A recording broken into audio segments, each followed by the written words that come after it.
తెలుసు, ఇంజనీరింగ్ పుస్తకం చదివేశాను, అలాంటి వాడికి ఇస్తే ఏమవుతుంది? డ్యామిట్ అయిపోతుంది, డ్యామ్ కాస్త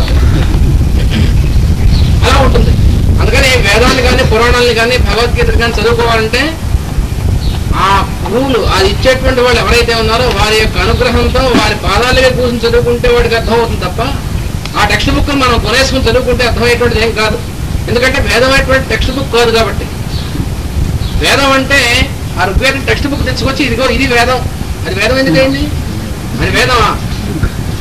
వేదం యొక్క ఫోటోగ్రాఫ్, అది వేదం పుస్తకం అంటారు. వేదం పుస్తకం, వేదం కాదు, వేదం పుస్తకం అనొచ్చు, అంతేగాని ఇది వేదము అది వేదం కాదు. మా బుజ్జి చిన్నప్పుడు రైల్వే గైడ్ టైం టేబుల్ పట్టుకొచ్చి ఇది వేదం పుస్తకం అనేవాడు. అంటే వేదం పుస్తకం, అది ఫోటోగ్రాఫ్ ఉంది.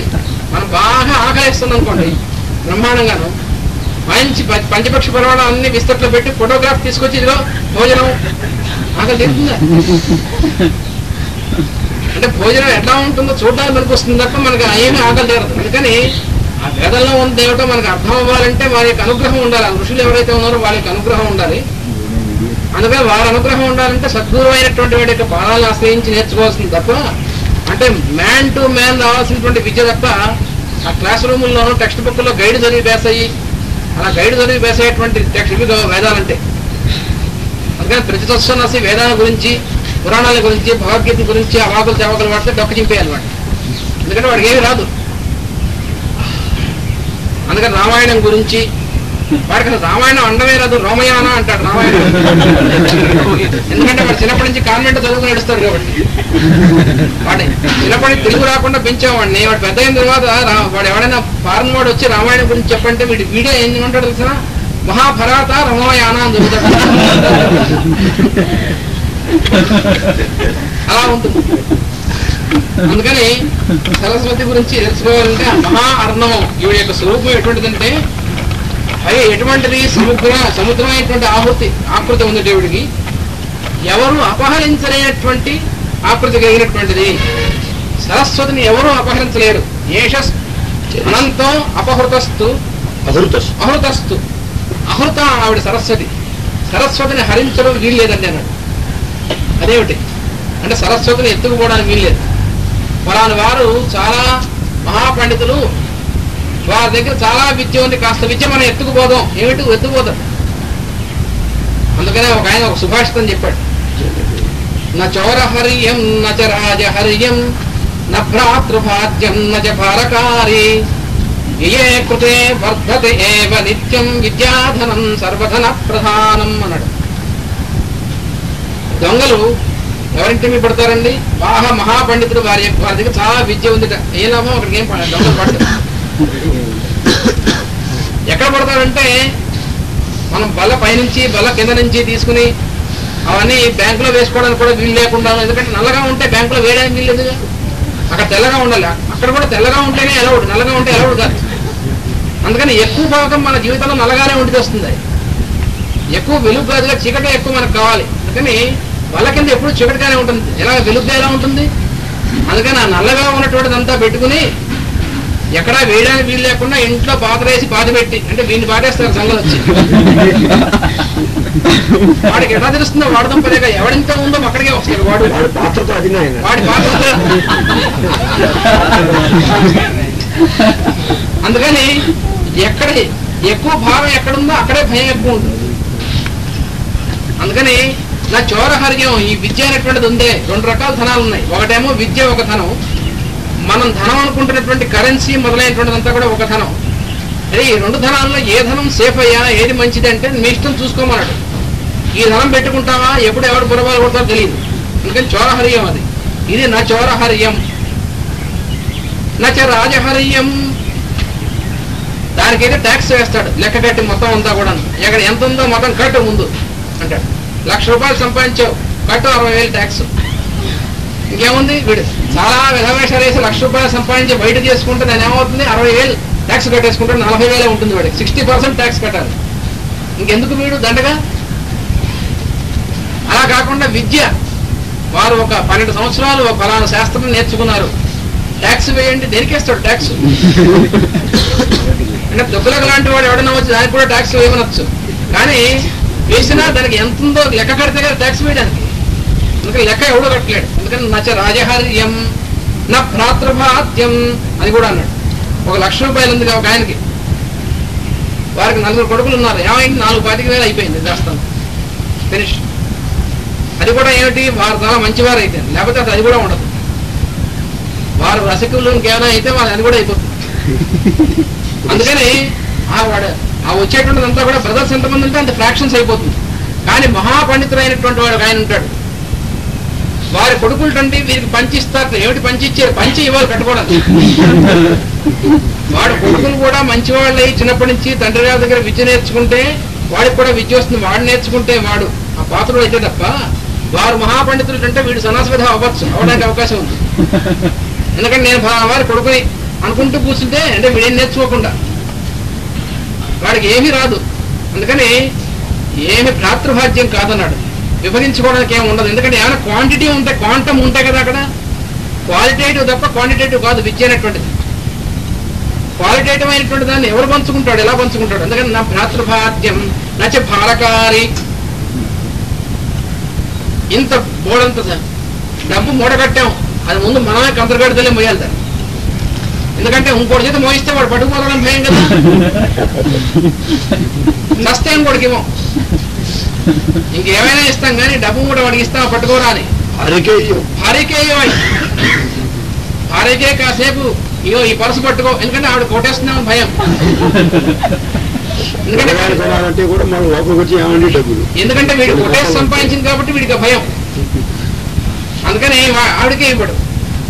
కానీ విద్య ఉందే, వీరు ఫలా ఇంత విద్య నేర్చుకున్నారంటే ఎంత బరువు మోస్తున్నారు, ఏమీ మొయ్యక్కలేదు. అదే భారకారి. ఇంకో క్వాలిటీ కూడా ఉందంటాడు. వ్యయే కృతే వర్ధత ఏవ నిత్యం. 1,00,000 రూపాయలు 2 లక్షలు సంపాదించాం, ఖర్చు పెట్టాం. ఎందుకంటే ఖర్చు పెడితే అయిపోతుంది. ఇంత కష్టపడి సంపాదించింది ఖర్చు పెట్టడం ఏమిటయ్యా? ఖర్చు పెట్టాం. ఎందుకంటే మనం పోయేదాకా ఖర్చు పెట్టాం. ఆ తర్వాత మనం పోయాక మన వాళ్ళకి కూడా పైకి రాదు, ఇంకోటి ఎవడో తీసుకుంటాడు, వాడు హాయిగా ఖర్చు పెడతాడు బ్రహ్మాండంగా. అందుకని ఆ లాభం లేదు. ఖర్చు పెడతానికి కొద్ది అయిపోతుంది అది. ఎందుకని అది క్వాంటిటేటివ్ కాబట్టి, యూస్లెస్ కాబట్టి. అని నిజంగా అది కావాల్సినటువంటి ధనం కాదు కాబట్టి, అసలు ధనమైనటువంటిది. కానీ ఇది ఏమవుతుంది తెలుసున్నా, దాచుకున్న కొద్దీ యూస్లెస్ అయిపోతుంది, వీడికి ఎందుకు పనికిరాదు. శాస్త్రం బాగా వచ్చు కానీ ఇంకోటి చెప్తే వాడు కూడా నా అంత అవుతాడేమో, చెప్పకుండా ఉంటే మంచిది. సరస్వతి సూక్తం నాకు బాగా అర్థమైంది కానీ అందరికీ చెప్తే వాళ్ళందరికీ కూడా నా అంతే గొప్పవాళ్ళు అయిపోతారేమో. చెప్పకుండా ఉంటే సరస్వతి వాడు దేంచిపోతుంది అంతే. ఆ తర్వాత వాడు ఎందుకు పనికిరాని వెధవ అవుతాడు. అందుకని విద్యావంతుడైనటువంటి వాడు ఎప్పుడూ వాడు విద్యావంతుడుగా ఉండాలంటే వాడికి ఉన్నటువంటి విద్యని అందరికీ పంచిపెడుతుంటే ఇంకా వీడికి వృద్ధి పొందుతుంది. స్వాధ్యాయ ప్రవచనాభ్యాన్న ప్రమదితవ్యం అని మనకి ఉపనిషత్తు చెప్తుంది. ఎప్పుడు కూడా స్వాధ్యాయము ప్రవచనము ఈ రెండింటిలో కూడా ప్రమాదం పడవద్దు. అంటే గురువు శిష్యుడికి విద్యాభ్యాసం అంతా అయిపోయిన తర్వాత శిష్యుడు వెళుతూ ఉంటే శిష్యుడికి ఇచ్చేటువంటి ఇన్స్ట్రక్షన్స్ లో ఒక ఇన్స్ట్రక్షన్ తైత్రీయంలో మొట్టమొదటి దాంట్లో వస్తుంది, శిక్షావళిలో. స్వాధ్యాయ ప్రవచనాభ్యాం న ప్రమదితవ్యం. పొరపాటున కూడా నువ్వు స్వాధ్యాయంలో కానీ అంటే రోజు ఎప్పుడు కూడా అధ్యయనం చేసుకునేటువంటి దాంట్లో కానీ దాన్ని ఇంకోటి ప్రవచనం ఇంకోళ్ళకి వ్యాపించి విస్తరించి ఇచ్చేటువంటి దాంట్లో కానీ ప్రమాదం పడవద్దు అన్నాడు. అందుకని నీకు తెలిసినటువంటిది ఏ కొంచెమైనా సరే దాన్ని వృద్ధి పొందించుకోవాలంటే ఇంకోళ్ళకి దాన్ని స్ప్రెడ్ చేయాల్సిందే, ఇంకో మార్గం లేదు. అందుకని ఈ విద్య అంతటిని మనం ఇంకోళ్ళకి నూరిపోస్తున్నాం, మనం కూడా నూరిపోయడం కాదు. సరస్వతి సూక్తం మీకు చెప్పడం కాదు నేను చేస్తుంది, నేను నేర్చుకుంటున్నాను. ఇక్కడ నుంచోనే మీకు బోధిస్తున్నాను. సరస్వతిని నేను బోధించడం అంటే మీకు సరస్వతి మీలోనే ఉంటే సరస్వతి లేనిది ఎక్కడ ఉంది అసలు. అందుకని లేనటువంటి విషయాన్ని వీడు ఇంకోటి బోధించడం కాదు, ఇదంతా కూడా ఒక డ్రామా అనమాట. ఒక్కోసారి ఒక్కోటికి ఛాన్స్ వస్తుంది, ఏమిటి నేర్చుకోవడం కోసం ఛాన్స్ వస్తుంది. ఇప్పటిదాకా సరస్వతి సూక్తం చదువుకున్నాను కానీ ఇప్పుడు నేర్చుకుంటున్నాను. దేనివలన అంటే ఆవిడ వచ్చేటువంటి లోపల నుంచి ఆవిడ ఇస్తున్నటువంటి దాన్ని వ్యాప్తి చెందించడం వల్ల మాత్రమే, ఇంకో రకంగా వీల్లేదు. అందుకని టీచర్ అనేటువంటి పదం తప్పు, మొన్నే చెప్పుకున్నాం. నేను కూడా ఇదే చెప్పాను, నేను టీచర్ని కాదు మీతో కో స్టూడెంట్. అంటే ఫస్ట్ ఇక్కడ నుంచున్నటువంటి వాడు నేను టీచర్ అనుకున్నాడంటే వాడు తెచ్చాడనమాట. మన సంప్రదాయంలో టీచర్ అనే పదం లేదు. టీచర్ అంటే బోధకుడు కదా, మన దాంట్లో బోధకుడు లేదు, ఉపాధ్యాయుడు. ఉపాధ్యాయుడు అంటే కలిసి చదువుకున్నాడు. ఉపాధ్యాయుడు అంటే ఉప అధ్యయనం అంటే కలిసి చదువుకున్నట. ఉపాధ్యాయుడు అంటే వాళ్ళతో కలిసి చదువుకునేవాడు అర్థం. అంతేగాని ఉపాధ్యాయుడు అంటే బెత్తం పుచ్చుకొని కూర్చునేవాడు వాడు కాదు. ఉపాధ్యాయుడు అంటే వాడు బాధగురు, బాధ పెట్టేటువంటి వాడు బాధగురువు అనమాట. బెత్తం పెట్టుకుని అవతల వాడిని చదవగొట్టేటువంటి వాడు కాదు. ఉపాధ్యాయుడు తప్ప మనకి టీచర్ అనేటువంటి బోధకుడు కాదు. బోధకుడు ఎవడు ఉండడు. అందుకని ఏం చేయాలంటే ఏ కృతే వర్ధత ఏవ నిత్యం, ఎప్పుడు కూడా ఖర్చు పెడుతున్న కొద్ది వృద్ధి పొందుతుంది. విద్యాధనం సర్వధన ప్రధానం అన్నాడు. అందుకని విద్య నిజమైనటువంటి ధనం, అంతేగాని అది కాదు ధనం అంటే. ఎప్పుడు ఉంటుందో ఎప్పుడు పోతుందో తెలియదు. ఇవాళ మన చాలా రిచెస్ట్ ఫెలో, కానీ రేపు పొద్దున ఎక్కడో మంచి ఇన్వెస్ట్మెంట్ పెడితే ఇంకో 10 ఎంతలు వస్తుందని పెట్టేసాం అనుకోండి, మన దగ్గర ఊడ్చిపెట్టి మొత్తం పట్టున ఒక దెబ్బలో పోతుంది. అప్పు కూడా తెచ్చి పెడతాడు. చూస్తూ ఉంటాం కదా చాలా మందిని. ఇవాళ ఒక కాంట్రాక్ట్ తీసుకుని అందులో పెట్టాము 1 లక్ష రూపాయలు, 10 లక్షలు వచ్చింది. 10 లక్షలు వచ్చింది అని ఈ 10 లక్షలు మళ్ళీ ఇంకో 10 లక్షలు చేసి ఒక 20 లక్షలు పెడతాం. ఎందుకంటే 10 లక్షలు మంది, ఇంకో 10 లక్షలు అప్పు కూడా తెచ్చి పెడతాం. అందుకని ఈసారి 100 లక్షలు వస్తుంది అనుకుని మొత్తం పోతుంది. ఇష్టమాచార్యుల వారి పాదం పడతాం. తాయితు కడితే ఏమన్నా అప్పు చేర్చాల్సిన పని లేకుండా తప్పించుకోవచ్చు. వారు కడతారు, ఎందుకంటే ఆ దుర్బుద్ధి పోవడానికి. అది తెలుసుకోలేక వారిని కట్టినప్పుడు కూడా మనకు అప్పు తీరలేదు కనుక మీరు గురువు గారు సరైన వారు గారు తీసేయండి, అదే పార్టీ మార్చేస్తాం. కొట్టు పెట్టించుకున్నాం, మంత్రోపదేశం పొందాం, అయినా కూడా పోయింది. ఆయన మంత్రోపదేశం ఎందుకు ఇచ్చాడు? మన కాంట్రాక్ట్ రావడం కోసం ఇవ్వలేదు. ఈ దుర్బుద్ధి ఉంది ఇది పోవడం కోసం ఇచ్చాడే. పోవాల్సింది ఇది కానీ అది కాదు. అందుకని అలా ఉంటుంది వ్యవహారం అంతా కూడా. అందుకని విద్యాధనం ఉందే ఎప్పుడు కూడా నిత్యం వృద్ధి పొందుతూ ఉంటుంది. ఎప్పుడు ఇస్తూ ఉంటే వృద్ధి పొందేటువంటిది ఈ ధనం తప్ప ఆ ధనం కాదు. అటువంటి ఈ సరస్వతి ఉందే, ఈవిడ అహృత హరింపడానికి వీలు లేనటువంటిది. ఎవరు హరించలేరు సరస్వతిని. అపహరించడానికి ఎవరికి కూడా శక్యం కాదు. అంటే సరస్వతికి భక్తితో నమస్కరించి ఉపాసించి ఆమె యందు మనం ఉండేటువంటి ప్రయత్నం చేయడం తప్ప వారి దగ్గర సరస్వతిని అపహరిద్దాం ఎవడో అపహరించలేడు. విద్యాస్వరూపం అనేటువంటిది సముద్రం అనేటువంటిది. ఎందుకనంటే ఈ మేఘము మొదలైనటువంటి నిమిత్తాలు ఉన్నాయో అక్కడి నుంచి హరింపబడుతుంది అనుకుంటాం. సముద్రం వాడడానికి కూడా అది కారణం. సముద్రంలో ఉన్నటువంటి నీళ్లు హరింపబడుతూ ఉంటాయి, కానీ మరి సముద్రంతో పోల్చేనేమిటి? సముద్రంలో ఉన్నటువంటి నీళ్లు హరింపబడుతున్నాయి ఒక రకంగా. ఎందుకంటే అది సూర్యుడు వేడితో ఏం చేస్తున్నాడు? నీళ్ళన్నింటినీ కూడా హరిస్తున్నాడు. కానీ ఎక్కడికి హరింపబడుతున్నాయి? ఏమవుతున్నాయి? మళ్ళీ ఆ హరింపబడుతున్నటువంటి నీళ్ళన్నీ కూడా మళ్ళీ వర్షంగా అయ్యి మళ్ళీ ఇక్కడికే వస్తున్నాయి. ఎందుకు తీసుకుంటున్నాడంటే మొత్తం అంతా కూడా ఒక నార అయనము, అంటే నీటి యొక్క ఒక సర్క్యులేషన్, సర్క్యులర్ పాత్, ఒక సైకిల్ అనమాట. అది నారాయణం అంటే. నారాయణం అంటే ఆ పదానికి అర్థం ఏమిటి? నార అయనము అంటే వీటి యొక్క సర్క్యులర్ పాత్ అనేటువంటిది. సూర్యుడు ఎందుకు తీసుకుంటున్నాడు నీళ్ళని? సూర్యుడు పాపం పలకింద నుంచి తీసుకోవట్లేదు, ఆయన తెలియదు. నీళ్ళని డైరెక్ట్ గా తీసుకుంటాడు. ఎందుకని? మళ్ళీ ఇవ్వడం కోసం కాబట్టి. సహస్రగుణముత్సృష్టం ఆరత్తే రసం రవి అన్నాడు కాళిదాసు. కాళిదాసు ఏం చెప్తాడంటే రఘువంశంలో దిలీప్ మహారాజు గురించి చెప్తాడు. దిలీప్ మహారాజు పన్నులు తీసుకునేవాడు, ప్రజల దగ్గర పన్నులు వేసేవాడు. అంటే ఇప్పుడు మన వాళ్ళు వేస్తున్నట్టుగా కాదు. ఎందుకు వేసేవాడో చెప్పాడు వెంటనే. ఏమన్నాడంటే ప్రజానామేవ భూత్యర్థం సతాభ్యో బలిభగ్రహీత్. వాళ్ళ దగ్గర నుంచి పన్నులు తీసుకునేవాడు. ఎందుకు పన్నులు తీసుకునేవాడు తెలిసిన? ప్రజానామేవ భూత్యర్థం, ఆ పన్నుని మళ్ళీ వాళ్ళకి విభూతి ఇవ్వడం కోసం, ఉపయోగించడం కోసమే అని. ఎగ్జాంపుల్ ఏం చెప్పాడంటే సహస్రగుణముత్సృష్టం ఆదత్తే హిరసం రవి. సూర్యుడు ఎందుకు నీళ్లు తీసుకుంటాడు? 1000 ఎంతలు మళ్ళీ వాళ్ళకి ఇవ్వడం కోసమే తీసుకుంటాడు నీళ్ళు అన్నాడు. సూర్యుడికి దరిద్రం ఏమిటి? నీళ్లు లేక. ఇంకా సూర్యుడి దాహం వేసి నీళ్లు లేక ఎండిపోయి మన దగ్గర నుంచి నీళ్లు తీసుకున్నాడు. అలాంటి కర్మ వాడు ఇవ్వట్లేదు. మన దగ్గర నుంచి తీసుకున్నటువంటి కొద్ది నీళ్ళని మళ్ళీ ఎన్ని ఇంతలు చేసి మళ్ళీ మనకి ఇస్తున్నాడు. అందుకోసం తీసుకున్నట్టు వాడు. అందుకని సహస్ర గుణం 1000 రెట్లు అధికంగా మనకి ఇవ్వడం కోసం తీసుకుంటాడు తప్ప మరో రకంగా కోసం కాదు. అందుకని బలి అంటే ఆ పన్ను తీసుకుంటున్నాడు రాజుగారు దిలీప్ మహారాజు. అలాగా ఈ సరస్వతిని సముద్రంతో ఎందుకు పోల్చారంటే ఆ అపహరింపబడుతున్నట్టుగా కనబడుతూ ఉన్నటువంటిది మళ్ళీ మనకు వర్షించడం కోసమే. అందుకని ఎక్కడికి పోవడం అంటూ లేదు. టోటల్ ఎఫెక్ట్ నీల్ పోయింది. మళ్ళా వస్తున్నాడు. మీకు విద్య ఇస్తున్న కొద్దిగా తరగదు కదా. విద్య మీకు ఇస్తూ ఉంటే ఏమైంది? మీ దగ్గర నుంచి అపహరింపబడుతోంది అనుకుంటాం. అపహరింపబట్టలేదు. ఈ ఇస్తున్న కొద్దీ వెనక నుంచి ఇలా వస్తూ ఉంటుంది. వెనక నుంచి అంటే బ్యాక్గ్రౌండ్ లోంచి అనమాట. ఎక్కడి నుంచి వస్తుంది? ఈ బుర్రలో ఉందా ఇదంతా. ఈ పొరలో ఏముంటుంది? కాస్త ఎముకలు, కాస్త మట్టి. అంటే ఎముకలో ఉన్నటువంటిది మట్టేగా, మరి ఎముకలో ఉన్నటువంటిది బూడిదే. ఆ లోపల ఇంకా ఈ మొత్తం ఈ 7 టిష్యూస్ తీసి చూస్తే ఏముంటుంది? ఏముండదు అందులో. నరాలు, మధ్యలో మాంసం, మేధో, అస్థి, మధ్య, శుక్ర, ఇవన్నీ 7 కణాలు తీసామనుకోండి, 7 రకాలైన టిష్యూస్ ఉన్నాయి. ఎక్కడ ఇందులో ఉంది సరస్వతి? అందుకని ఇక్కడ ఎంత ఉంటుంది సబ్జెక్టు అంటే, మరి మొత్తం కాంప్రహెన్షన్ లేనటువంటి వాడు, సరస్వతి అనేటువంటి స్వరూపాన్ని దర్శించలేనటువంటి వాడికి ఎక్కడి నుంచి వస్తుందంటే, మనం ఉన్నది మొత్తం చెప్పేస్తే మళ్ళీ అయిపోతుందేమో అనుకునేటువంటి దరిద్రుడు ఉంటాడు కొంతమంది. అంటే ఎక్కడి నుంచి అంటే వాడు చెప్తున్నాం అనుకునేటువంటి వాడికి ఆ దరిద్రం పడుతుంది. మనం కొంత విద్య సంపాదించాము, ఈ విద్య అంతా చెప్పేస్తే మళ్ళీ మనకు ఉండదేమో, మళ్ళీ చెప్పేందుకు ఉండదేమో, మళ్ళీ మనకు ఉండదేమో అనేటువంటి దరిద్రుడికి అసలు రాదు. ఎందుకంటే చెప్పేటువంటి వాడు వీడేమిటి, ఆ ఉన్నటువంటి విద్య ఫ్లో అవుతూ ఉండేటువంటిది ఎప్పుడు ఫ్లో అవుతుంది కాబట్టి సరస్వతి నారాయణ. అంతేగాని ఒకరి ద్వారా ఫ్లో అయ్యి ఇంకోటి ద్వారా ఆగిపోయి, అయితే ఎందుకు ఫ్లో అవ్వదంటే వీడు అక్కడ నట్టు వేసుకుంటే ఫ్లో అవ్వదు.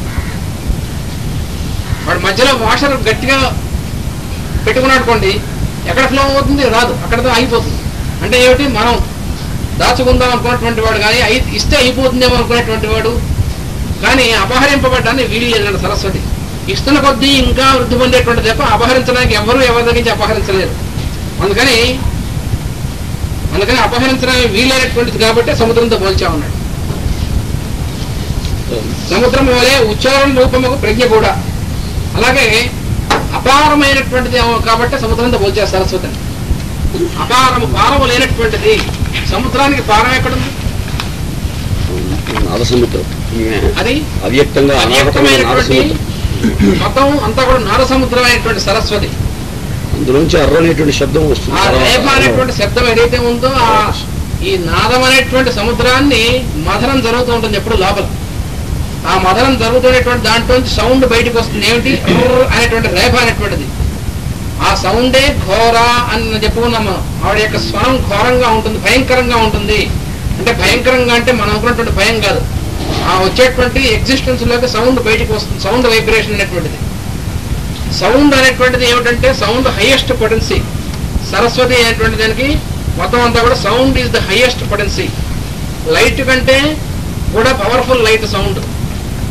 అదేమిటంటే సౌండ్ని పట్టుకుని లైట్ అంటారు ఏమిటి అంటే, సౌండ్ అంటే హయ్యర్ లైట్ అని తెలుసుకోవడానికి 21st సెంచరీ రావాలి ఉన్నటువంటి సైంటిస్ట్.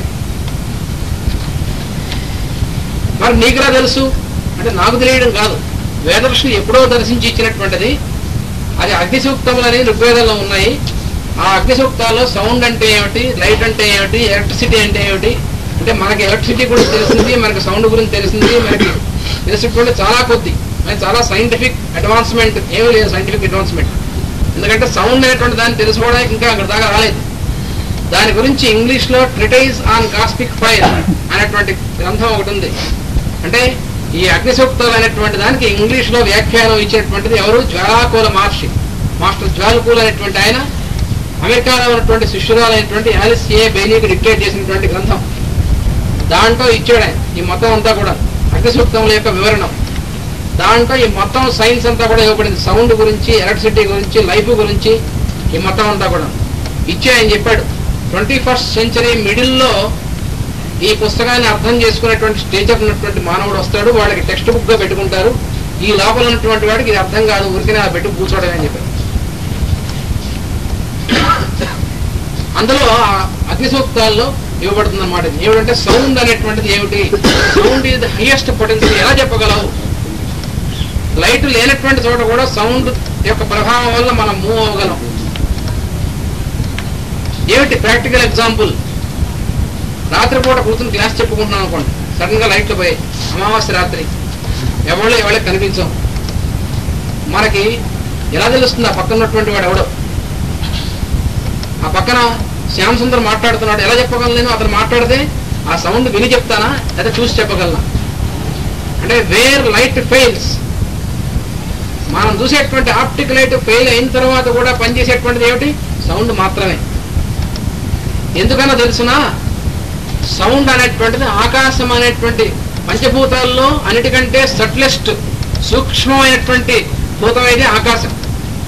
దాని యొక్క గుణమే సౌండ్ అంటే శబ్ద గుణకం ఆకాశం ఆకాశం యొక్క ప్రాపర్టీ ఏమిటి? శబ్ద గుణకము. శబ్దమే గుణంగా కలిగినటువంటిది ఆకాశం.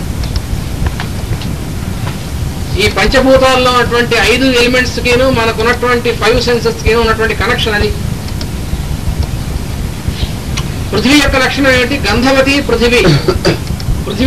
పృథివీకిను మనకు ఉన్నటువంటి నోస్ అంటే స్మెల్లింగ్ అనేటువంటి సెన్స్కి ఉన్నటువంటిది కనెక్షన్ ఉంది.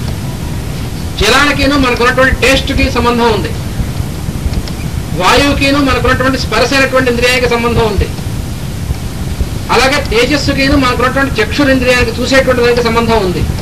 ఆకాశానికిను మనకున్నటువంటి వినటువంటి సంబంధానికి శ్రవణానికి సంబంధం ఉంది. అందుకని హయ్యెస్ట్ అండ్ ఫైనెస్ట్ సూక్ష్మాతి సూక్ష్మమైనటువంటిది ఏదంటే శబ్దం. ఆకాశమునకు మూలం శబ్దం. ఆకాశం మూలం అన్నమాట శబ్దం అంటారు. ఆకాశం దాంట్లో వచ్చింది. ఆకాశం ప్రకాశం, అది లైట్. సౌండ్ ముందు సౌండ్ లోంచి లైట్ వస్తుంది. అందుకనే మనకి మనం ఇటు నుంచి ఎట అర్థం చేసుకుంటాం. ముందు మెరుపు తీగ కనిపిస్తుంది, తర్వాత సౌండ్ వస్తుందండి. మెరుపు తీగ కనిపించడం సౌండ్ రావడం కాదు. సౌండ్ అనేటువంటిది ఉండడం వల్లే మెరుపు తీగ బయటికి వ్యక్తం అవుతుంది.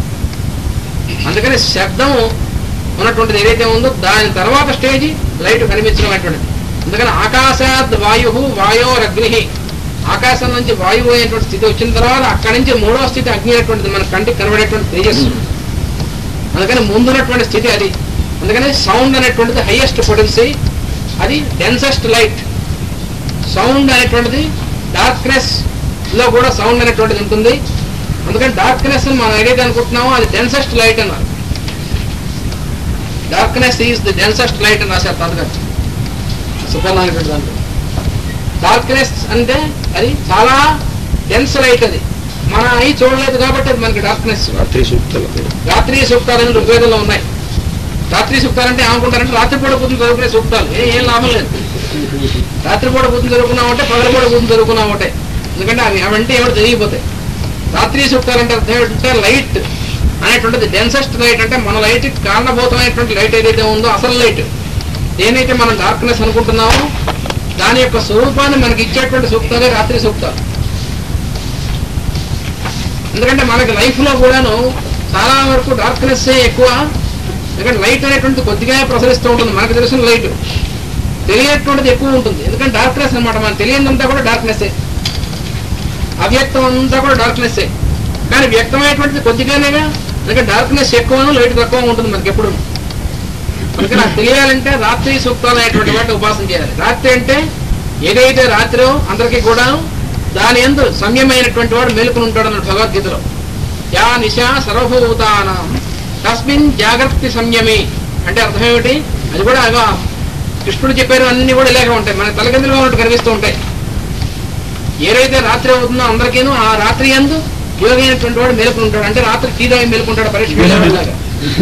అంటే ఆ టీ తాగి పరీక్షకు వెళ్ళడానికి మేలుకున్నటువంటి వాడు అందరూ కూడా యోగి అవుతాడు. వాడు రోగి అవుతాడు, యోగి వాడు. అది కాదు అర్థం. రాత్రి కూడా మెలుగు కూర్చుంటాడని అర్థం కాదు. అందరికీ కూడా డార్క్ సైడ్ ఆఫ్ థింగ్ ఏదైతే ఉందో అంటే మనకు అర్థం కానిటువంటిది దాని యందు మేల్కాంచి ఉంటాడు వాడు యోగి అంటేను. అదే అర్థం. కృష్ణుడు నల్లజోడు నీలదేవుడు అంటే అది వాడు అర్థం. వాడి శరీరం నల్లగా ఉంటుందంటే వాడు రంగు నల్లగా బొగ్గులా ఉంటాడు. అది కాదు అర్థం.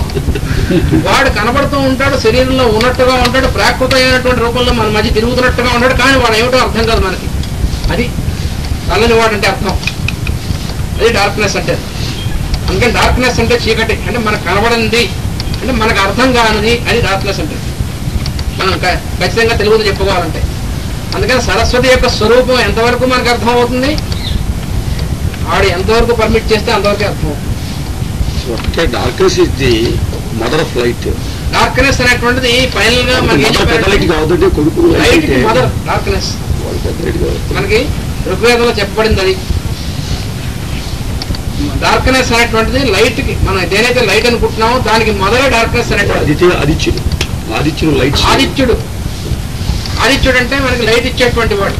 వాడికి మొదలేది, వాడికి మొదలు డార్క్నెస్సే. సూర్యుడు ఎక్కడి నుంచి వస్తున్నాడు? రాత్రిలోంచేనా కదా.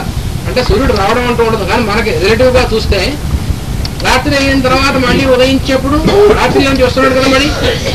అందుకని మనకి జ్ఞానం మనకి తెలివితేటలు ఎక్కడి నుంచి వస్తున్నాయంటే దానిలోంచి అవ్యక్తం నుంచి వచ్చేటువంటిది.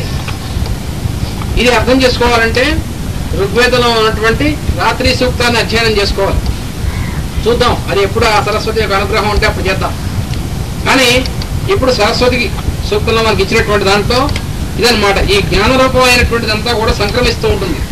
అందుకని చరిష్ణువు అన్న సరస్వతిని ఎప్పుడు కూడా సంచరిస్తూ ఉంటుంది, ఒక చోట ఉండేటువంటిది కాదు, అన్ని చోట్ల ప్రసరిస్తూ ఉంటుంది, సంచరిస్తూ ఉంటుంది. మహా అందుకని చరిష్ణు రత్నవహ అంటే చరించేటువంటి రూపం కలిగినటువంటిది.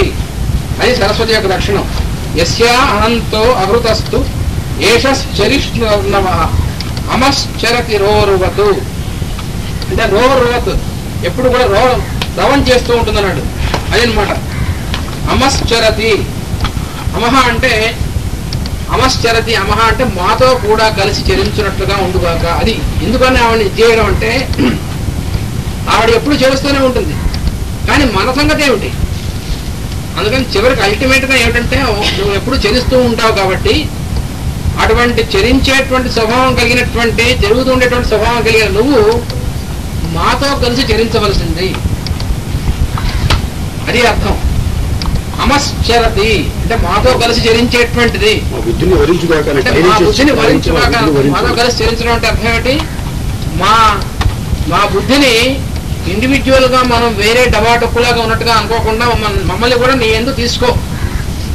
అదే మన గాయత్రి మంత్రంలో కూడా ధియో యో నః ప్రచోదయాత్ అనేటువంటి మాటకు అర్థం. అది అంటే ఎవరైతే మన బుద్ధిని ప్రచోదనం చేస్తూ ఉంటాడో, ఏ వెలుగైతే తత్ సవితుర్ వరేణ్యం ఆ వెలుగుని వరించుదుముగాక.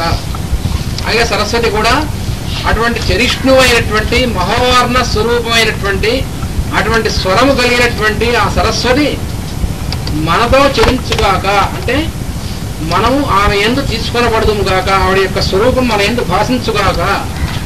అంతకంటే కావాల్సిన ప్రేయర్ ఏమిటండి? దేనివల్ల మనం అసలు మన ఎగ్జిస్టెన్స్ ఉందో, దేనివల్ల మనం మాట్లాడుతున్నామో, దేనివల్ల మనం ఆలోచిస్తున్నామో, ఈ మొత్తం అంతా కూడా ఎవరైతే కారణభూతమైనటువంటి శక్తి ఉందో ఆ శక్తి ఎందు మనం మేల్కాంచుతాము గాక. అది అన్నిటికంటే హైయెస్ట్ ప్రేయర్. అందుకని సరస్వతి సూక్తాన్ని కనీసం రోజుకు ఒకసారి మనం ముందు సూక్తానికైనా చదువుకున్నట్లయితే దానిలో లోపలికి ప్రవేశించేటువంటి అవకాశం మన సరస్వతి ఎప్పుడో ఇస్తుంది, ఇప్పుడు ఇచ్చినట్టుగానే. అందుకని జాల్కూల్ పుస్తకం ఇంకోటి ఉంది, జాల్కూల్ మహర్షి ఇచ్చినటువంటి ఫ్రమ్ ఇంటలెక్ట్ టు ఇంట్యూషన్. అంటే మనకి మామూలుగా మనం అర్థం చేసుకునేదంతా కూడా ఇంటలెక్ట్, మనం అర్థం చేసుకుందామని ప్రయత్నించడం, మనం తెలుసుకుని అట్టే పెట్టుకుందాం, ఎంత కూడా ఏమిటి ఇంటలెక్ట్ అనమాట. అది మన సొంత బుర్ర, తాంబుర్ర అనమాట. అది ఎప్పుడు బాగుతుందో తెలియదు, దాని కెపాసిటీ ఎక్కువ ఉండదు దానికి. అందుకని దాని నుంచి ఎక్కడికి వెళ్ళాలంటే ఇంట్యూషన్. మళ్ళీ ఇదో తమాషైన పదం. ఈ పదాలన్నీ కూడా మంత్రపూతమైనటువంటి పదాలు. మనం మామూలుగా ఇంట్యూషన్ వాడుతూ ఉంటాం, కానీ దాన్ని ఎలా వాడాలో తెలిసినా మామూలుగా వాడేటువంటి ఇంట్యూషన్ కాదు. ఇన్ట్యూషన్.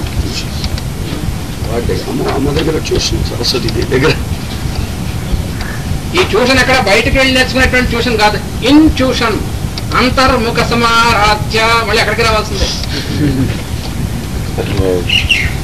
ఇన్ట్యూషన్. అమ్మవారు లోపల ఉండే ట్యూషన్ చెప్తుంది మనకి. అందుకని ఆవిడ దగ్గర నేర్చుకోవాలంటే ఎక్కడికి వెళ్ళాలి? లోపలికి వెళ్ళాలి. కళ్ళు మూసుకొని చూడరా అనే గురువు గారు చెప్పారే ప్రభాకర్ శాస్త్రి గారు తాతగారికి, అదే మంత్రం. మళ్ళీ కళ్ళు మూసుకుని చూడటం ఏమిటి అంటే కళ్ళు మూసుకునే చూడాలి.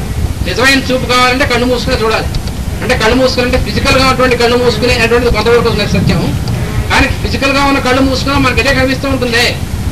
అందుకని ఈ కళ్ళు మూసుకుని కాదు అర్థం. మనం చూసేటటువంటి చూపు ఏదైతే ఉందో ఈ చూపుని షట్ చేసి అసలు ఉన్నటువంటి పదార్థాన్ని చూడడానికి ప్రయత్నించాలా అని అర్థం అన్నమాట. నీవు చూసేటువంటి చూపు ఏదైతే ఉందో గుడ్డి చూపు, దాన్ని మూసేసి అని అర్థం. అంటే మనం చూసేటువంటిది గుడ్డి చూపు, మనం రెండు కళ్ళతో చూస్తున్నాం కానీ చూడటం లేదని చెప్పారు సరస్వతి సూక్తంలో. అందుకని ఈ చూడకుండా ఉన్నటువంటి స్థితిని నుంచి పోయి అసలు చూసేటువంటి స్థితికి మనం వెళ్ళాలి. అది వెళ్ళాలంటే సరస్వతిని ఈ విధంగా ఉపాసన చేయాలన్నమాట. అది సరస్వతి యొక్క ఉపాసనలో ఒక భాగం.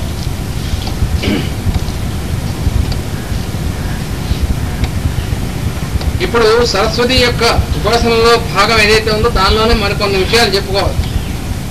అంటే మనం మామూలుగా ఏం చేస్తూ ఉంటాం అంటే ఇహలోకం పరలోకం రెండు ఉన్నాయనుకుంటూ ఉంటాం కదా. ఇహం వేరు పరం వేరు అని.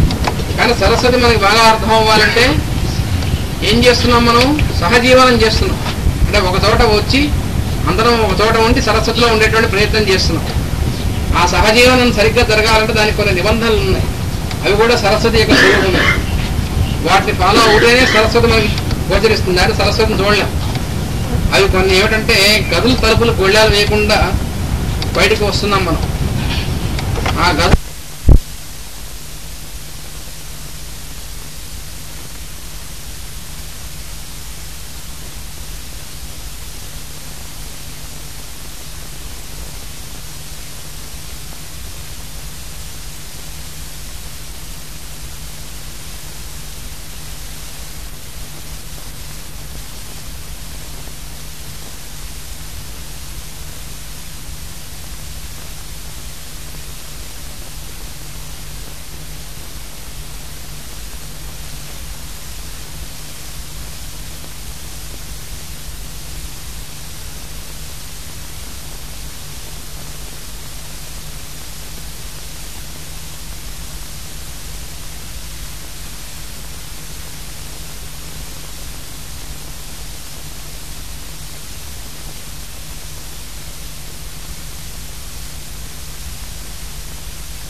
అనంతో అహృదస్తు ఏషరిష్టు అర్ణవ అమశ్చరతి రోరువతు.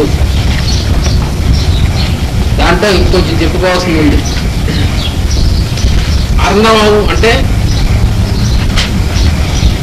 సముద్రము అని చెప్పుకున్నాం.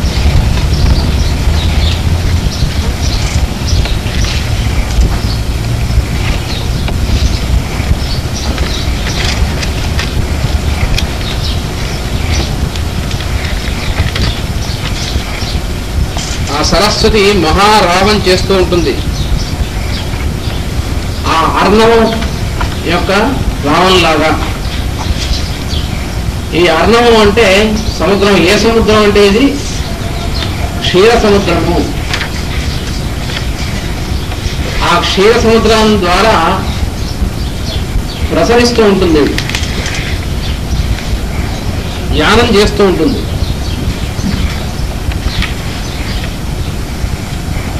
ఆ యానం ఎక్కడి నుంచి చేస్తుంది అంటే ఈ లోకాలన్నింటిలోనూ హైయెస్ట్ ఉన్నటువంటి లోకం ఉంటుంది. అక్కడ ఇందాక మన పురుష సూత్రం చెప్పబడినటువంటి ఆయన నారాయణుడు, ఆయన ఉంటాడు. అక్కడి నుంచి ఆ క్షీర సముద్రం ఎక్కడ ఉంటుందా, ఎక్కడ ఉంటాడట? క్షీర సముద్రంలో ఉంటాడట. క్షీరసాగర సేన ఆయన క్షీరసాగరంలో పడుకుని ఉంటాడట. పడుకుంటే నిద్రపోతూ ఉంటాడు కాదు, అందులో మొత్తం అంతా ఆయనే ఉంటాడు. అక్కడ ఆదిశేషుడు లోకం మీద. అక్కడి నుంచి ఈ సరస్వతి ధ్యానం చేస్తూ ప్రయాణం చేస్తూ ఎక్కడికి వస్తుంది? సృష్టికర్త దగ్గరికి ప్రసరిస్తుంటాడు. ఆయన దగ్గర నుంచి సృష్టించేటువంటి శక్తిగా ప్రసరిస్తుంది. అంటే సృష్టికర్త అయినటువంటి బ్రహ్మగారికి సృష్టించేటువంటి శక్తి ఎవరి చేత ఇవ్వబడిందో, ఎక్కడి నుంచి ఇవ్వబడింది? ఆ నారాయణుడి దగ్గర నుంచి ఇవ్వబడింది. అంటే సృష్టించడం అనేటువంటి శక్తి ముందు ఈ సృష్టికర్త గారిని సృష్టించాడు ఆయన. మొట్టమొదట సృష్టికర్త గారు బయటకు వచ్చాడు. ఎక్కడి నుంచి? నాభికమల నుంచి వచ్చాడు. ఆయన ఏం చేసేట? బయటకు వచ్చిన తర్వాత చుట్టూ చూసేట. చూస్తే ఎక్కడి నుంచి మనం వచ్చాం అనేటువంటి ప్రశ్న వచ్చింది ఆయన బ్రహ్మగారికి. మనం ఎక్కడి నుంచి పుట్టాం, ఎక్కడి నుంచి పుట్టామో తెలుసుకుందామని ప్రయత్నం చేద్దాం అనుకున్నాడు. చేద్దామని ఏం చేశాడంటే ఏ నాభిక ఏ కమలం నుంచి అయితే పుట్టాడో ఆయన ఆ కమలం యొక్క స్టాక్ అంటే కాడ ఉంది, ఆ తామర కాడం పడి దిగడం మొదలెట్టు కిందకి. ఎక్కడ మొదలు చూద్దాం. ప్రయాణం చేస్తున్నాడు. ఎంత ప్రయాణం చేసినా ఇంకా అసలు ఎక్కడ ఒకటి ఏం కనిపించట్లేదు, అనుదూపు మేరలో ఏం లేదు. మనం కంటే చాలా మరి ఎక్కువ హైయెస్ట్ ప్లేన్ లో ఉన్నటువంటి వాళ్ళు బ్రహ్మ. అందుకని ఆయన ప్రయాణం అంటే చాలా ఎక్కువ ప్రయాణమే, అంటే మనకంటే చాలా టైమ్స్ ఎక్కువ అనమాట. అంటే ఈ టైం స్కేలు మనకి బ్రహ్మకి ఉన్నటువంటి స్కేలు ఇంటర్ కన్వర్షన్ ఎలాగా దేంతో చెప్పబడింది అంటే తైత్రీయోపనిషత్తుతో చెప్పబడింది. సయేకో మానుష తేయే శతం మానుష ఆనందా అని మొదలెట్టి ఎక్కడి దాకా ఎండ్ అవుతుంది? బ్రహ్మ ఆనందం దగ్గర. సయేకో బ్రహ్మణి ఆనంద అని చివరికి. ఈ మధ్యలో చాలా స్టెప్స్ ఉన్నాయి. మధ్యలో ఆజాన దేవులు, పితృదేవులు, కర్మదేవులు, మామూలు దేవతలు, ఇంద్రుడు, బృహస్పతి, ప్రజాపతి, ఇంతమంది మా మధ్యలో. వీళ్ళందరి యొక్క ఆనందాలు మల్టిప్లై చేస్తే మల్టిప్లైడ్ బై 100 చివరినటువంటి వాడు ప్రజాపతి. ఆ ప్రజాపతి యొక్క ఆనందాన్ని 100 పెట్టి మల్టిప్లై చేస్తే ఏదో అది బ్రహ్మ యొక్క ఆనందం అన్నాడు. అందుకని బ్రహ్మ యొక్క ప్రయాణం అంటే ఆ ప్రయాణం దూరము, ప్రయాణం యొక్క వేగము దేని బట్టి మెజర్ చేయొచ్చు? మనం ఈ స్కేల్ బట్టి మెజర్ చేయొచ్చు. అంటే మన ప్రయాణానికి మన వేగానికి ఎంత ఎక్కువ రెట్లు ఉంటుంది అంటే అదనమాట. ఆ విధంగా ప్రయాణం చేశాడు ఆయన. చేసి ఎంత ప్రయాణం చేసినా ఇంకా ఆయన కంటే పెద్ద స్కేల్ అక్కడ ఉంది. మనందరికీ పెద్ద స్కేల్ ఆయన బ్రహ్మగారు మన సృష్టించాడు. కానీ ఆయన సృష్టించాడన్నాడే ఆయన ఇంకా పెద్ద స్కేల్ అనమాట. అది ఏమిటో తెలుసుకున్నప్పుడు కూడా కాడంపడ దిగట, ఎంత వెళ్ళినా కనబడలేదు సార్. అలా కొన్ని మహాయుగాలు అయి ఉంటుంది. మరి ఇంక చివరికి మధ్యలో ఆగిపోయాట, లాభం లేదు, ఇది ఏదో మనం దారి చెప్పాము, పద్ధతి ఇది కాదు అని తెలుసుకున్నాడు. తెలుసుకుని మళ్ళీ వచ్చిన చోటకి వెనక్కి తిరిగి వెళ్ళాడు. తిరిగి వెళ్ళి బయలుదేరిన చోటకి స్టార్టింగ్ పాయింట్కి వచ్చాడు. వచ్చి కూర్చుని అప్పుడు గుర్తు చేసుకున్నాడు. ఏమిటి ఇంతాక చేసిన చోటంతా కూడా ఏమిటి బహిర్ముఖమైనటువంటి ప్రయత్నం చేశాడు ఆయన. లాభం లేదు, అంతర్ముఖ సమారాధ్య మళ్ళీ అక్కడ పోవాలి. లోపలికి అంటే ఆయన మొత్తం అంతా కూడా ఈయన కూడా ఆయనలో భాగం అయింది. ఆయన వెతుకుతా ఉంటే ఎక్కడ కనబడతారు? ఆయన బ్రహ్మగారు దేంతో చేయబడ్డాడు? నారాయణుడితో చేయబడ్డాడు. అందుకని దేంతో అయితే తాను చేయబడ్డాడో దాన్ని వెతకాలంటే బయట నుంచి వెతకడానికి లాభం లేదు. మనం చెప్పుకున్నాం కదా, ఉంగరం బంగారం గురించి వెతకలేదు, ఎందుకంటే బంగారంతో చేయబడింది కాబట్టి ఉంగరం. అలాగే బ్రహ్మగారు నారాయణుని బయట వెతకాలంటే కనబడ్డా అక్కడ. అందుకని ఇప్పుడు ఏం చేసేట అలాగే మనం పొరపాటు పడ్డాం. అంతర్ముఖంగా మనం వెతకాల్సిందే కానీ బహిర్ముఖంగా లాభం లేదు. అందుకని అంతర్ముఖ సమారాజ్యుడైనటువంటి వాడు ఆయన తెలుసుకున్నట్టు. తెలుసుకుని కూర్చుని కళ్ళు మూసుకుని చూడడం మొదలెట్టాడు. కళ్ళు మూసుకుని చూడరా అని చెప్పారు. చూసారా? అడుగుతున్నమాట. కళ్ళు మూసుకుని చూశాడు. చూస్తే ఇప్పుడు నారాయణుడు వెంటనే దర్శనమిచ్చాడు. ఏమి టైం ఆలస్యం లేదు. ఈయన బహిర్ముఖమైనటువంటిది వదిలేసి అంతర్ముఖంగా ఎప్పుడైతే తిరిగాడో తిరగంగానే అక్కడే ఉన్నాడు నారాయణుడు. లోపల ఉన్నదంతా ఆయనే కదా. అంటే అది అక్కడ వెంటనే తెలిసిందనమాట ఆయనకి. నారాయణుడు అంటే ఎక్కడో ఉన్నాడు వెతకడం, ఎక్కడో బయట ఉన్నాడు అని వెతికేటువంటిది మానేసి నేను కూడా ఆయనతోనే చేయబడ్డాను, ఆయనకంటే వేరేటువంటిది ఇంకోటి లేదు అనేటువంటి రియలైజేషన్కి వచ్చాడు అనమాట. అప్పుడు నారాయణ దర్శనమిచ్చాడు. దర్శనమిచ్చి ఎలా అబ్బాయి బాగున్నామని అడిగాడు. ఏమిటండి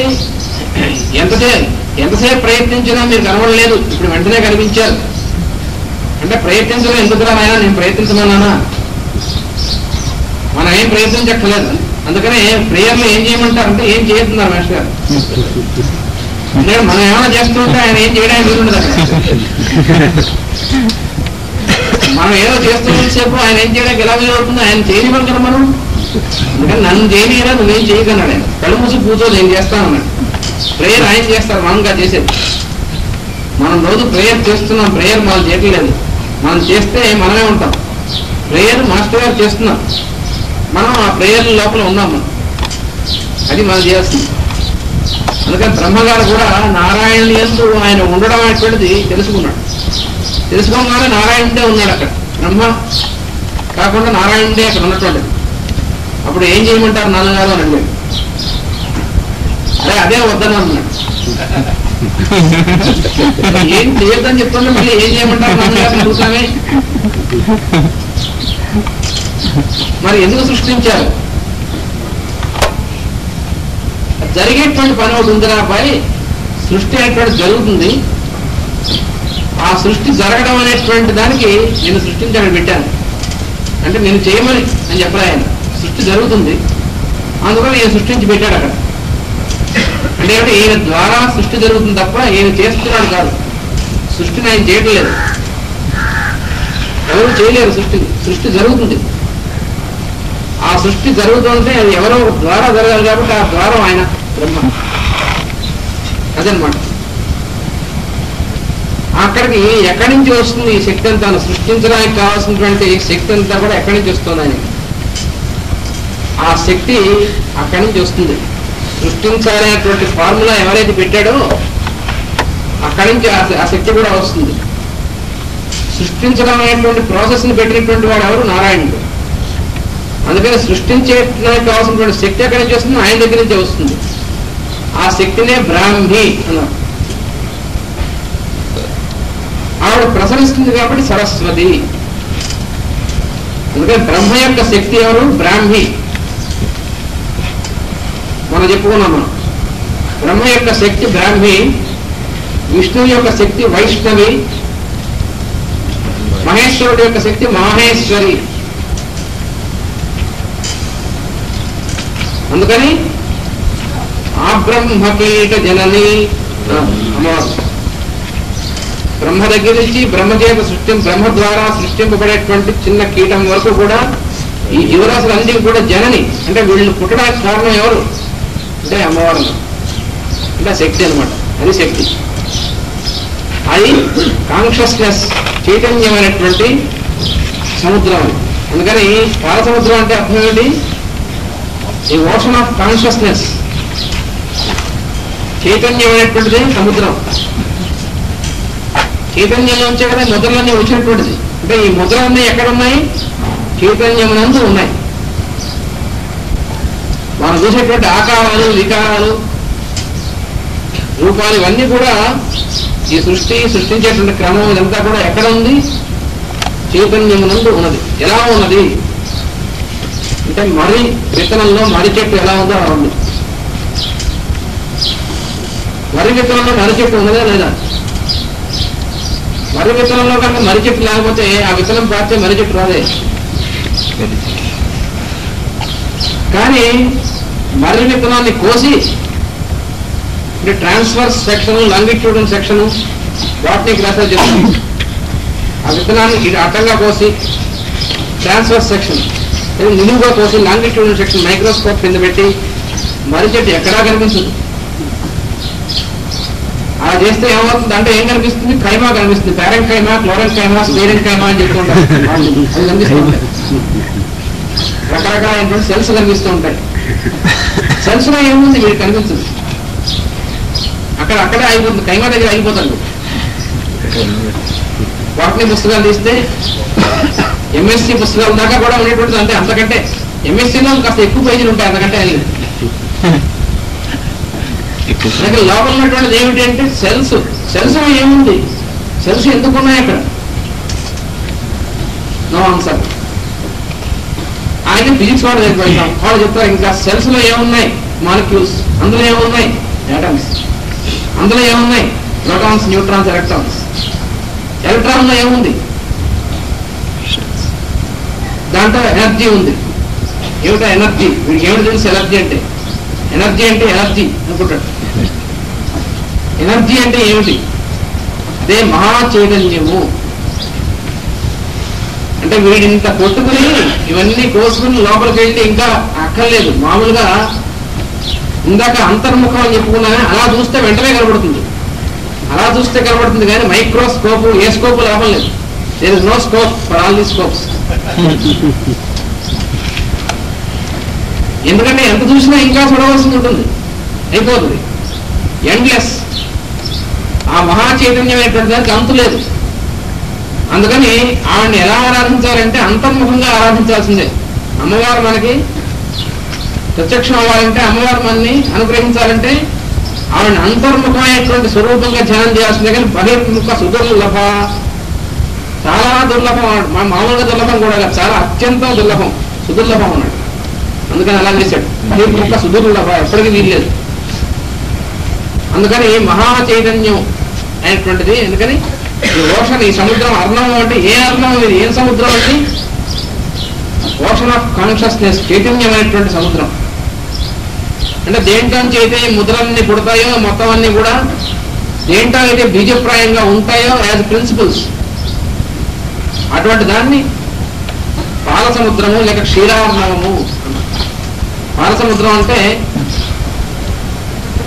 పాలంతా పారబోస్తే సముద్రం అలా కాదు. పాలసముద్రం అంటే మనకు తెలిసినటువంటిది ఒకటే సముద్రం కాబట్టి ఇన్ టర్మ్స్ ఆఫ్ దట్ మనం ఆలోచిస్తూ ఉంటాం. అది కాదు, మనకి కొంతవరకు స్థూలంగా చెప్పుకోవాలంటే ది మిల్కీ వే అని ఏం చూస్తున్నామో అది ఒక పాలసముద్రంలో ఒక ఆస్పెక్ట్. అంటే ఆకాశంలో చూస్తే పైన రాత్రిపూట ఒక చోట పెద్ద గెలాక్సీ కనబడుతుంది. దాంట్లో వెలుగు ఉన్నటువంటి మార్గం అని కనబడుతుంది, పెద్ద వెలుగు ముద్దల్లాగా. ది మిల్కీ వే అంటారు. అయితే అది మాత్రమే పాలసముద్రం కాదు, పాలసముద్రంలో ఒక ఆస్పెక్ట్, అది ఒక భాగం. అలాంటి కొన్ని ఇన్యూమరబుల్ నెంబర్స్ ఉన్నాయి అక్కడ, మనం లెక్కించలేనటువంటి భాగాలు ఉన్నాయి మిల్కీ వేలో. అవన్నీ కూడా ఈ పాలసముద్రంలో భాగాలు. అయితే అది తెలియాలంటే రాకెట్లో వెళ్దాం. రాకెట్లో వెళ్ళినా దేంట్లో వెళ్ళినా తెలియదు. రాకెట్లో ఎక్కడ దిగుతాడు? చంద్రుల్లో దిగాం కదా, చంద్రుల్లో దిగినామంటే చెరువులో దిగినామంటే. ఎందుకంటే చంద్రుల్లో దిగితే ఏం తెలిసి వచ్చింది? చంద్రుల్లో దిగామన్నా చంద్రుల్లో రాళ్ళు ఉన్నాయన్నారు. అంటే వీడు బొరలో ఉన్నటువంటిది మట్టి కాబట్టి కనిపించింది రాయి ఒకటి. అక్కడ చంద్రుల్లో జీవులు లేరు. ఎలా ఉంటారు? చంద్రుడి మ్యాటర్ ఏమిటి, మన ఎర్త్ మ్యాటర్ ఏమిటి? Common sense point.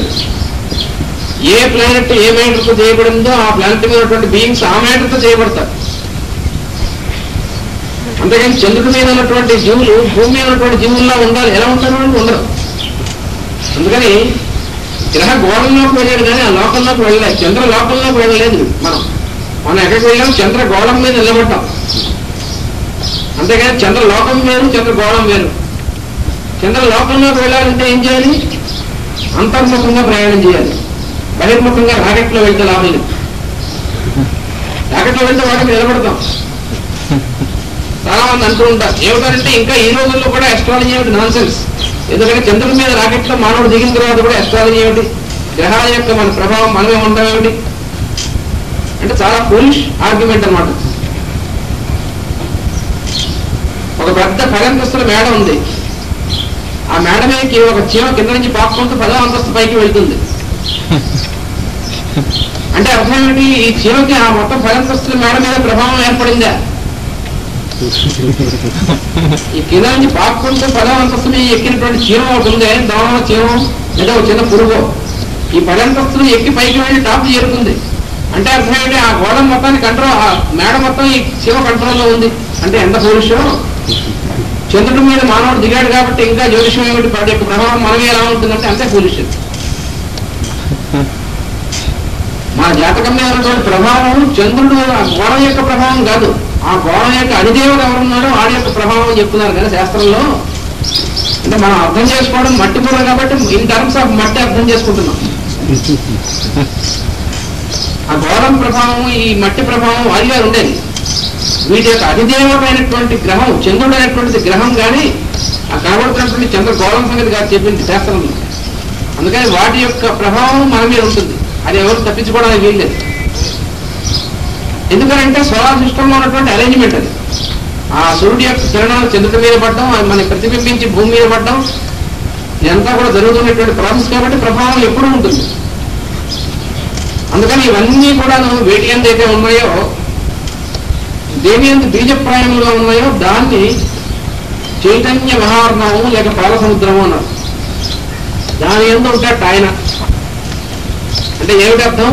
ఈ మొత్తం అంతా కూడా ఎవరి కంట్రోల్లో ఉంటుందో, ఎవరి కంట్రోల్లో ఉంటుంది ఈ మొత్తం అంతా సీటు బీజప్రాయంగా దేని ఎంత అయితే ఉందో దాని స్థలం మీద ఉంటాడంటే దాని మీద ఆయన పడుకుని ఉంటాడు, ఎప్పుడు కూడా పడుకుని ఉంటాడంటే దానిలో వ్యాపించి ఉంటాడు, దాని ఎంతో వ్యాపించి ఉంటాడు ఆయన. అంటే అర్థం ఏమిటి? మ్యాథమెటికల్ స్టెప్ లో ఆలోచిస్తే మొత్తం సృష్టిలో ఉన్నటువంటిదంతా కూడా సీడ్ అంటే యాజ్ అ సీడ్ ఆలోచిస్తే ఆ మొత్తం అంతా కలిపి పాలసముద్రం.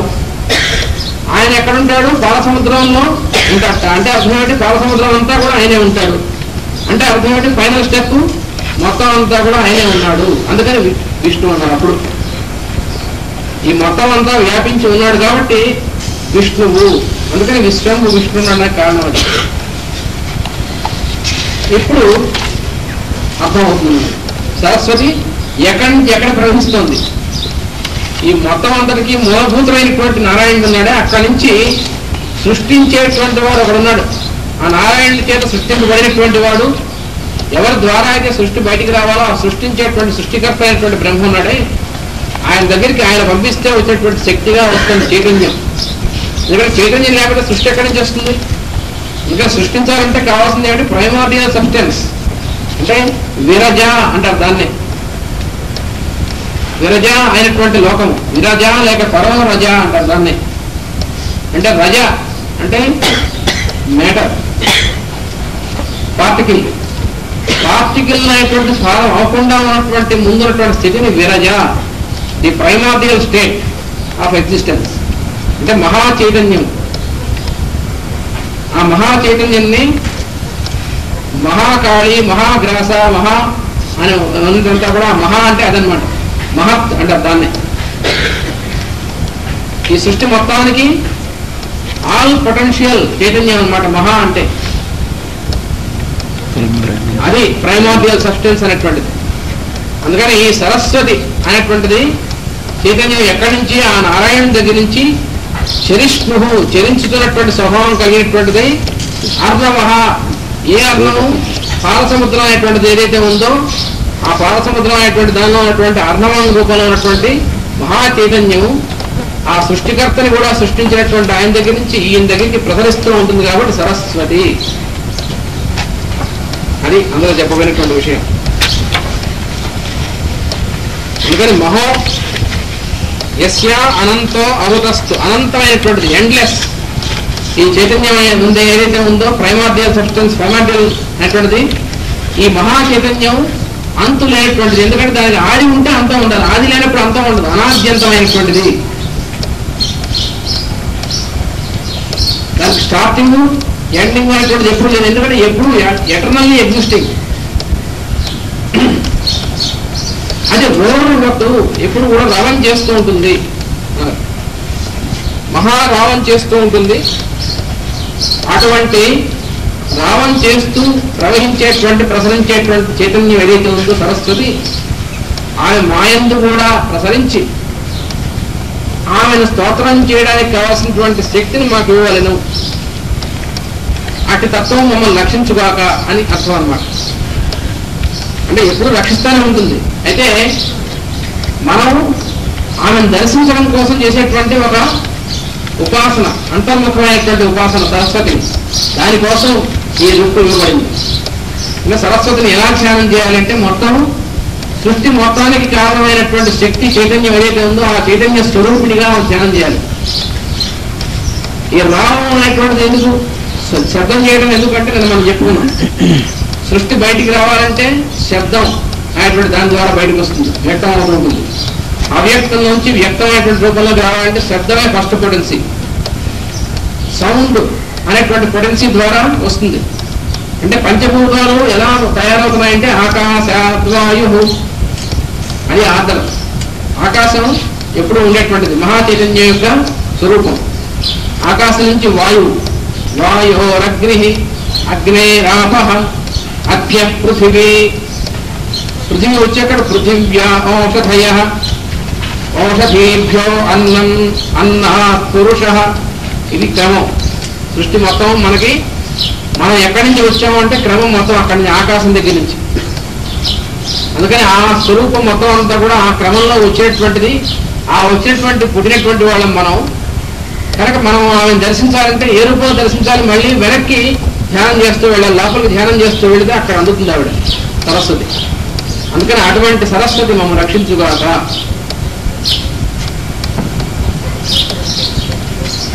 మళ్ళీ మనలో కూడా ఈ సరస్వతి, చైతన్యమైనటువంటి సరస్వతి ఒకరి దగ్గర నుంచి ఒకరి ప్రసరిస్తూ ఉంటుంది.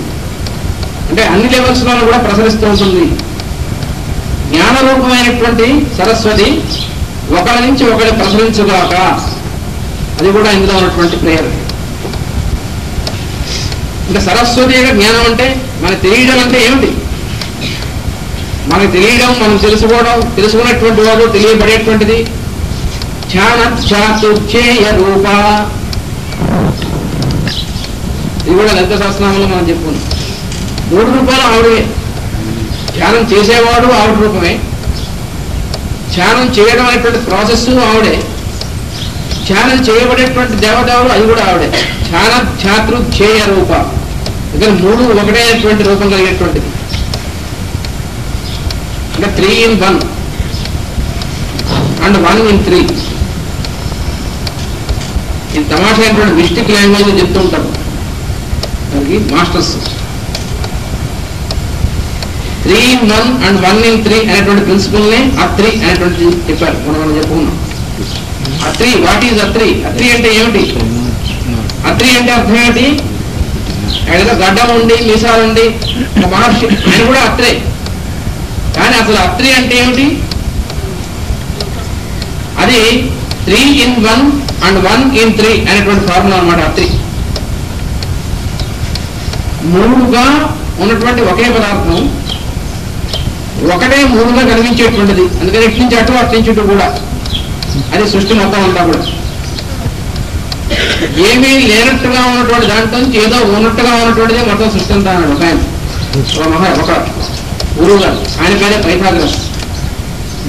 పైథాగరస్ అనగానే అందరూ రైట్ యాంగిల్, ట్రయాంగిల్ మాత్రమే గుర్తొస్తుంది. కానీ ఒకటే కాదు, పైథాగరస్ చాలా మహా పరమ గురువుల్లో ఒకడాయన. ఆయన ఏం చేశాడంటే సృష్టి మొత్తాన్ని యొక్క ఫార్ములాని మ్యాథమెటికల్ గా ఇచ్చాడు మనకి. ఆయన ఏమన్నాడంటే ఆయన అన్ని మంత్రాలుగా చెప్తుంటాడు. ఆయన వాక్యం అంతా కూడా మంత్రమే. ఈ సృష్టి ఎలా వచ్చింది అంటే దానికి ఒక ఫార్ములా చెప్పాడు. From seeming nothingness to apparent సంథింగ్నెస్.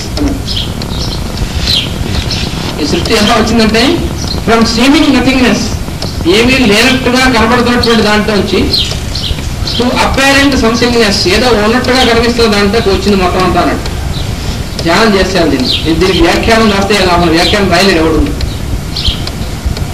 టీకా తాత్పర్యాలు, టీకాలు, ఇంజక్షన్లు, వ్యాఖ్యానాలు ఇవి కాదు, ధ్యానం చేయవలసిన వాక్యాలు. పైథాగరస్ ఇచ్చినటువంటి మొత్తం అన్ని కూడా ధ్యానం చేయవలసిందే. ఆయన 33 వాల్యూమ్స్ ఇచ్చాడు. పైథాగరస్ అనేటువంటి మహానుభావుడు ఆయన మొత్తం సృష్టి యొక్క విజ్ఞానం మొత్తాన్ని అందరినీ కూడా 33 వాల్యూమ్స్ లో ఇచ్చాడు. అంటే 33 వాల్యూమ్స్ అంటే మనం అనుకున్నట్టుగా 33 బౌండ్ వాల్యూమ్స్ అంటే మనం అలవంలో పెట్టి తాళం పెట్టుకోవడానికి అవి కావు, ఆ వాల్యూమ్స్ కావు. ఎక్కడ కనబడాలి 33 వాల్యూమ్స్. కానీ వారి యొక్క అనుగ్రహం ఉన్నప్పుడు ఒక్కొక్కటే వెలువడుతూ ఉంటాయి, మనకు కనిపిస్తూ ఉంటాయి, దర్శనం ఇస్తూ ఉంటాయి. ఇది దీనికి మనకి ఆ వాల్యూమ్స్ లో ఉన్నటువంటి రహస్యాలు మనకు రావాలంటే ఏం చేయాలి? మనం ఏం చేస్తే లాభం లేదు. వారు ఇచ్చినటువంటి మార్గం ఏదైతే ఉందో, పరమ గురువులు ఇచ్చినటువంటి మార్గంలో సాధన చేస్తూ ఉంటే అప్పుడు ఆయన అనుగ్రహం వల్ల వస్తూ ఉంటాయి. అయితే మరి నీకెలా వచ్చిందిరా అబ్బాయి? మనకి మన మాస్టర్ గారి వల్ల వచ్చింది. మాస్టర్ ఈకే మనకి డైరెక్ట్ గా ఉంది, ఆయనే ఇంకెక్కడి నుంచి వస్తుంది జ్ఞానం. అందుకని ఆయనకి ఎక్కడి నుంచి వచ్చింది, ఆయనకి అక్కడి నుంచి, ఎక్కడి నుంచి రావాలో అక్కడి నుంచే వచ్చింది. మొట్టమొదటి ఈ జ్ఞానం అంతా ఎక్కడి నుంచి? సరస్వతి దగ్గర నుంచే వచ్చింది. అయితే మనకి ఇమ్మీడియట్ గా ఎవరున్నారు? మన మాస్టర్. లావెట్స్ కి ఇచ్చినటువంటి సీక్రెట్ డాక్టర్ అనేటువంటి గ్రంథంలో కొన్ని మంత్రాలు ఇచ్చిందాడు. పైథాగరస్ ఇచ్చినటువంటి మంత్రాల్లో. అందుకని ఆయన ఇచ్చినటువంటి ప్రతి మంత్రం కూడా ధ్యానం వల్ల అంతర్ముఖంగా ఆరాధించాల్సిందే. మళ్ళీ ఆ మంత్రాలు కూడా అంతే. ఆ మంత్రాలు కూడా అంతర్ముఖ సమారాధ్యములే. బహిర్ముఖంగా బయట నుంచి అర్థం చెప్పుకోవడానికి ఏమి లాభ గ్రామర్ ఏమనే మైకి రాదు. ఆ పైథాగరస్ ఇచ్చినటువంటి వాక్యాన్ని ఏం చేయాలి? ధ్యానం చేయాలి కళ్ళు మూసుకుని. లోపల చూడాలి దాన్ని. అంటే ఆ వాక్యంలో ప్రతి అక్షరానికి మధ్యన ఉంటుంది విశేషం అంతా. అందుకని రీడ్ బిట్వీన్ లైన్స్ అన్నారు. ఈ మహాగ్రంథాలన్నింటినీ కూడా మనం మామూలు పుస్తకాలు చదువుకున్నట్టుగాను అక్షరాల్లోనూ వరుసలోనూ అక్కడ ఉండదు. ఆ వరుడికి మధ్యన ఉంటుంది అసలు వరుడు. అందుకని అది అర్థం అవ్వాలంటే వాళ్ళ ఎంత సమర్పణ చేసుకుని వాళ్ళకి నమస్కారం చేసుకోవాలి, అందుకంటే ఇంకో మెథడ్ లేదు. నిన్న మన సత్యనారాయణ గారు చెప్పినట్టుగా ఏ గ్రంథం ఆ గ్రంథాలు అర్థం అవ్వాలంటే ఈ అడల్ట్ సైన్స్ అనేటువంటిది ఆధ్యాత్మిక బ్రహ్మ విద్యకు కావాల్సినటువంటి గ్రంథాలు ఉన్నాయే, అవి మనకి అవగతం అవ్వాలి, దర్శనం ఇవ్వాలంటే వారికి నమస్కారం చేసుకుని వారిని ధ్యానిస్తే తప్ప ఇంకో రకంగా అర్థం అవ్వదు. అయితే మామూలుగా చదువుకుంటూ వెళ్ళిపోతాం, ఏబిసిడీలు ఉంటాయి కానీ వాటి వచ్చి ఏముందో తెలియదు. అందుకని ఆయన ఇచ్చినటువంటి ఫార్ములా అది from seeming nothingness to apparent somethingness the whole creation has come down. అది ఒక సుమారు 15 సంవత్సరాల నుంచి ఈ సెంటెన్స్ మళ్ళీ ధ్యానం చేస్తూనే ఉన్నాను. ఇంకా ధ్యానం చేయాలి. 15 సంవత్సరాలు 15 జన్మలు కూడా ధ్యానం చేయాల్సిందే. పూర్తిగా బాధపడింది అని బొంకలేదు.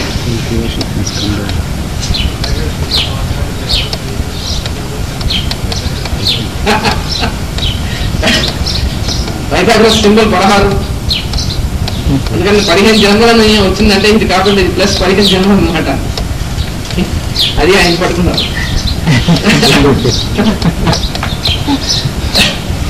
ఇంకా పైథాగరస్ ఇచ్చినటువంటి దాంట్లో ఇటువంటి చాలా ఇచ్చారు. మనకి సమయం వచ్చినప్పుడు వస్తాయి, మనం చెప్పుకుందామంటే అప్పుడు రావు.